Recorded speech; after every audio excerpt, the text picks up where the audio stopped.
একটুখানি উদ্ধার করে দেন। আরে আমার আল্লাহ, আমার পরওয়ারদিগার বিনিয়াত আল্লাহ, বড্ড আমার টাকার প্রয়োজন হয়ে গিয়েছে, 20,000 টাকা প্রয়োজন হয়ে গিয়েছে আল্লাহ, আমি কোনোভাবে ম্যানেজ করতে পারছি না আল্লাহ, আপনি আমার টাকার একটুখানি ব্যবস্থা করে দেন। আমার ভাইরা বাবাজিরা শুনে রেখে দেন, জেনে রেখে দেন।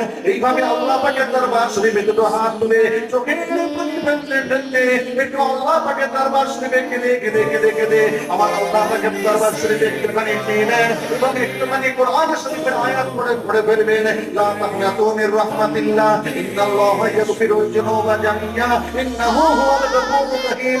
এই আয়াতটা একটুখানি পড়ে ফেলবেন। আমার ভাইরা কিতাবের মধ্যে পাওয়া যায়, আমার আল্লাহ রব্বুল আলামিন ওই সময় আল্লাহ পাকের ফেরেশতাদেরকে নাম দিয়ে বলবেন, ওই আমার ফেরেশতা তোরা একবার দেখে নে আমার এই বান্দাগুলো, আমার এই বান্দিগুলো আমি আল্লাহ পাক আমার দরবার শরীফে কেমন ভাবে চাইতে শুরু করেছে। ওই মালাইকা ফেরেশতা তোরা না বলে